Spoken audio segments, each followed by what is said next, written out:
É madrugada em Paris. Um homem sai cambaleando de uma sala esfumaçada.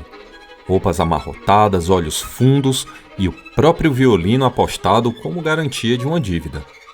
Durante quase 200 anos, esse foi o retrato oficial de Niccolò Paganini. E é uma mentira fabricada por um homem que fugia da polícia. O maior gênio do violino de todos os tempos, apresentado ao mundo como escravo de um vício incontrolável: o jogo. A prova definitiva dessa narrativa? O infame Casino Paganini. Um luxuoso empreendimento inaugurado em Paris nos últimos anos de sua vida, que biógrafos e enciclopédias repetem ser, na verdade, um cassino de apostas disfarçado, um antro de jogos que o teria arruinado de vez. Mas, e se eu te dissesse que essa história é uma mentira, que foi fabricada por um homem que ele próprio fugia da polícia por dívidas, e que o Cassino Paganini nunca teve qualquer intenção de ser uma casa de apostas?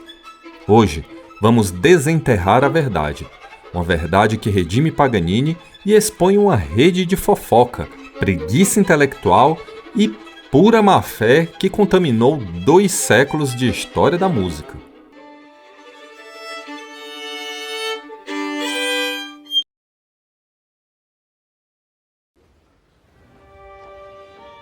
Para entender como um gênio foi transformado em um viciado irresponsável, precisamos rastrear a fonte original da calúnia. Ela tem nome, data e endereço certos. Tudo começa em 1841, apenas um ano após a morte de Paganini.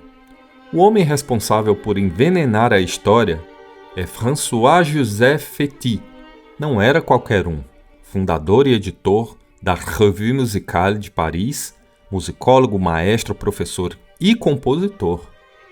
Ao publicar seu artigo na Biographie universelle des musiciens, Fétis se tornou o primeiro biógrafo de Paganini após sua morte, e usou esse poder para declarar ao mundo que o Casino havia sido fundado sob o pretexto da música, mas que o jogo era o seu objetivo real. Afirmou ainda que o governo francês negou a licença e que os especuladores faliram por isso. O texto de Fétis se transformou no que podemos chamar de doutrina Fétis. Biógrafos posteriores, movidos por preguiça investigativa, começaram a copiá-lo cegamente. E como num telefone sem fio, a história foi ganhando contornos cada vez mais absurdos.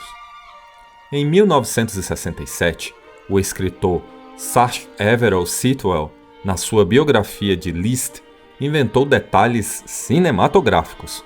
Sitwell descreveu as roupas de Paganini como as de alguém que dormiu nelas quando muito doente e muito drogado para se importar e que passou a noite inteira apostando com parceiros curiosos contra adversários sinistros. Sitwell cravou que Paganini era um jogador inveterado, que quase se arruinou com o Casino, chamando o local de um inferno de jogos. Em 1983, o pesquisador Alan Walker foi ainda mais longe.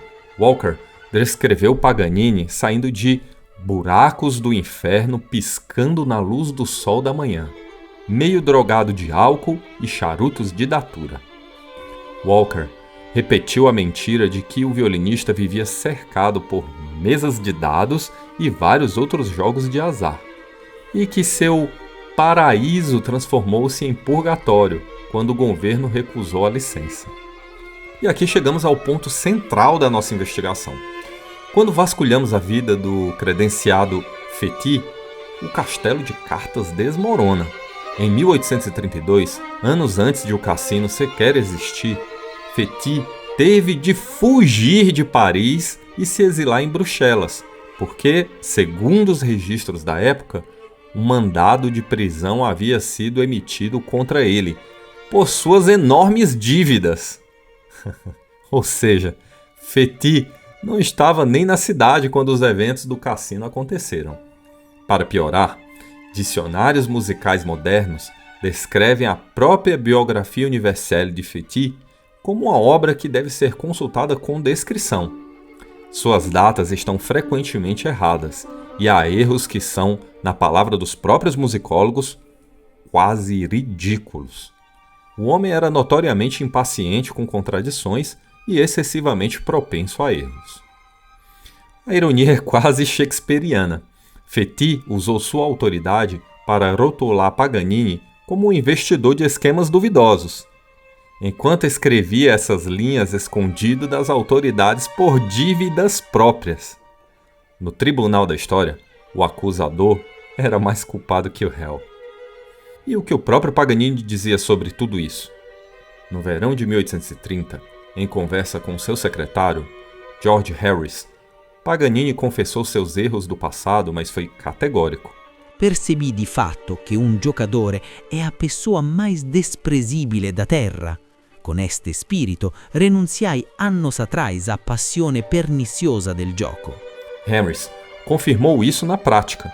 Dizer que quando Paganini se aproximava de uma mesa de apostas, ele quase não olhava para ela, como se desejasse se afastar das cartas. E Paganini sabia exatamente o que a posterioridade diria sobre ele. Na mesma conversa, profetizou com ironia amarga. Sei molto ben che ainda serei proclamado por toda parte come un giocador, embora ninguém em seu país me tenha encontrado na mesa de gioco. Paganini previu sua própria difamação. E estava certo. Fétis e os biógrafos mentiram. Mas xingar alguém de mentiroso não basta. Qualquer um pode fazer isso. O que vamos mostrar agora é diferente. Existe um documento com data e assinatura que torna essa acusação não apenas falsa, mas matematicamente impossível. Então, qual era o verdadeiro plano por trás do Casino Paganini?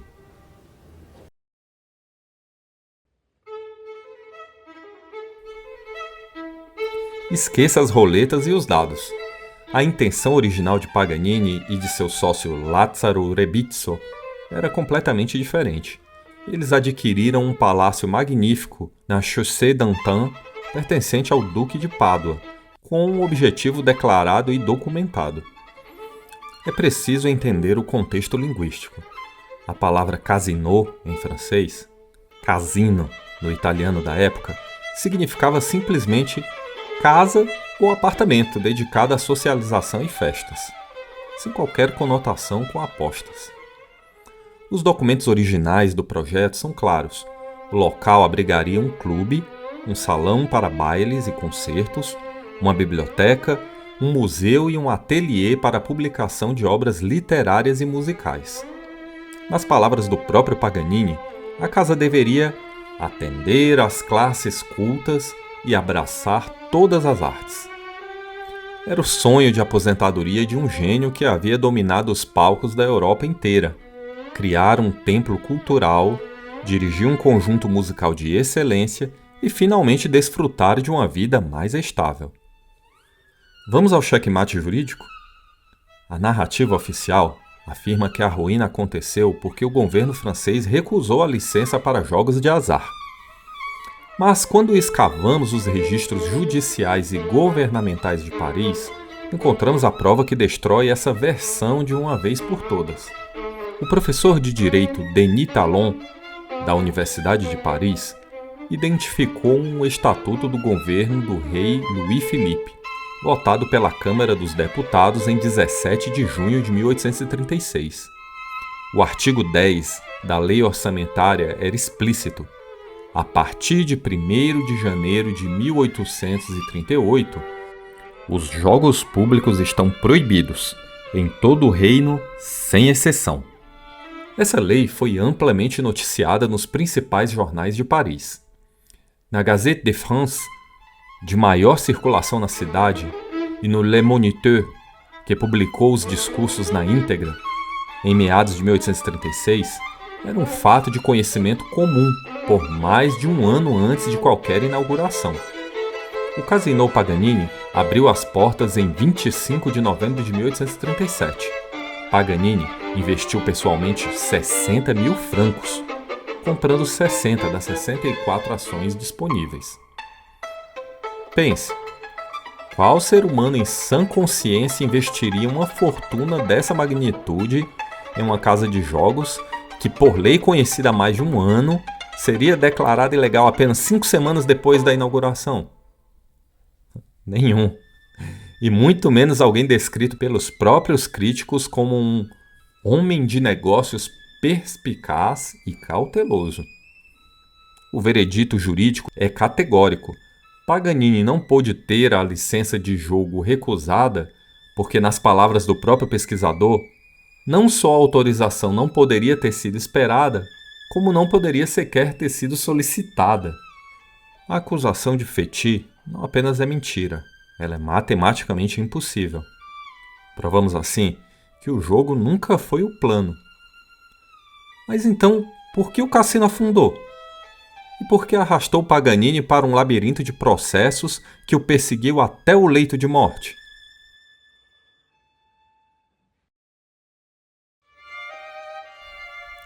A resposta não estava em nenhuma lei. Estava nas pessoas que ele chamava de amigos. Uma verdadeira tragédia em 3 atos.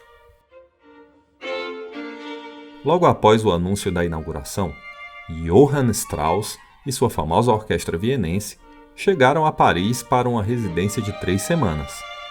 Os diretores do casino, aterrorizados com a concorrência, adiaram o concerto de abertura. Quando o casino finalmente abriu, a orquestra residente era liderada por um jovem italiano chamado Cesare Pugni, de quem o público parisiense nunca tinha ouvido falar. A acústica da luxuosa sala era terrivelmente ruim, e a elite intelectual francesa simplesmente ignorou as pinturas e as salas de leitura.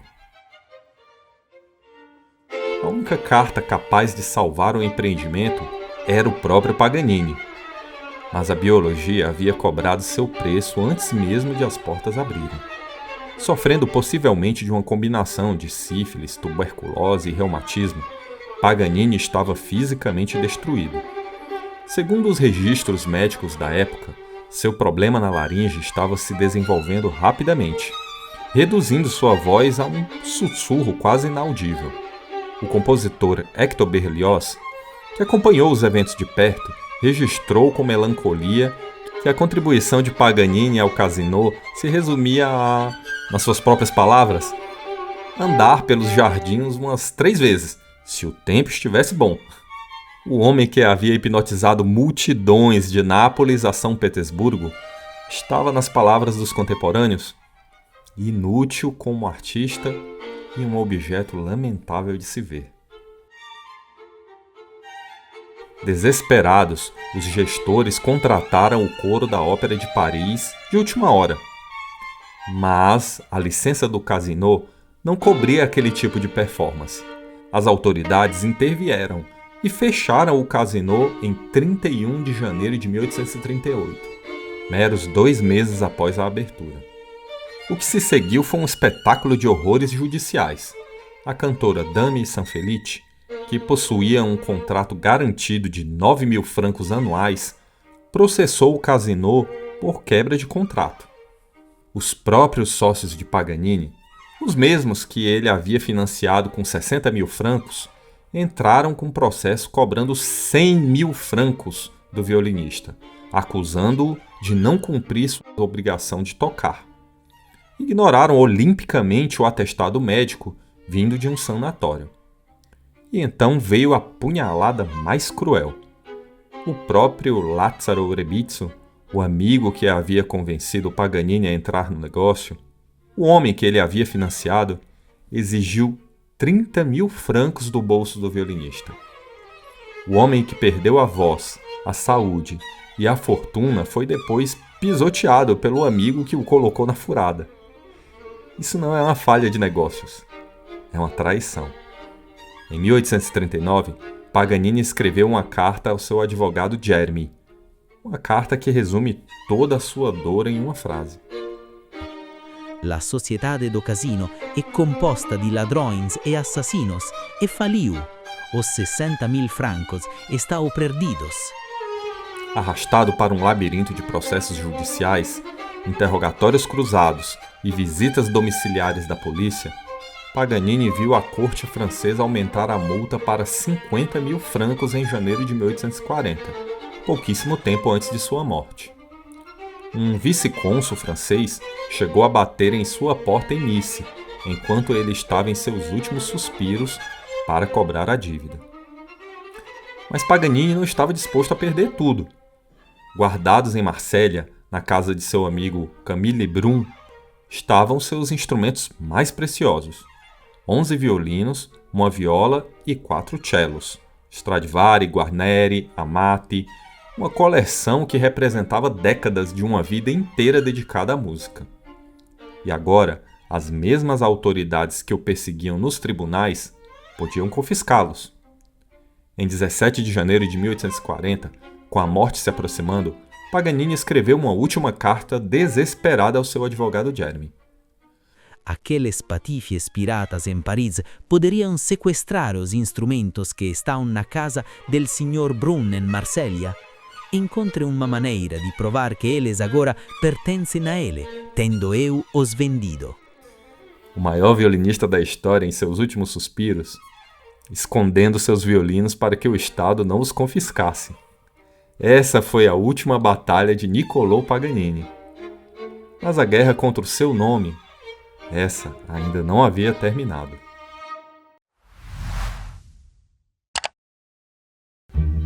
Para mais conteúdo deste canal, se inscreve e clica no sininho.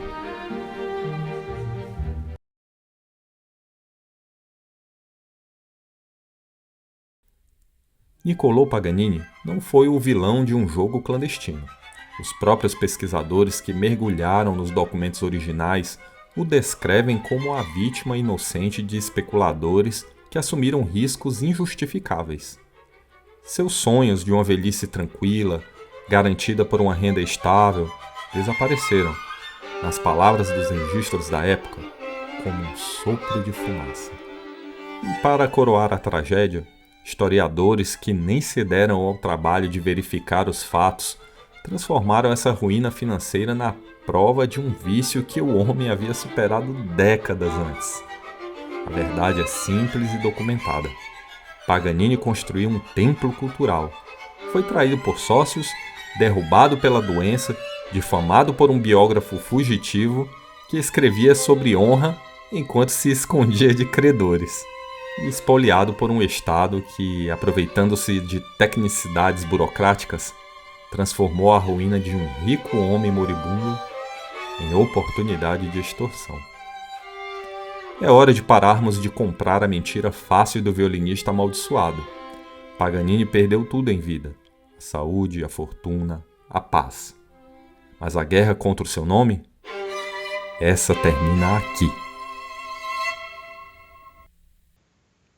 Você gostaria que eu trouxesse mais casos em que a história oficial da música clássica esconde grandes mentiras e traições? Deixe sua sugestão aqui nos comentários. E se você acha que está na hora de limpar o nome de Paganini de uma vez por todas, compartilhe esse vídeo, deixe o seu like e se inscreva no Violin Family. Nos vemos na próxima investigação. Estou deixando aqui uma sugestão para o próximo vídeo.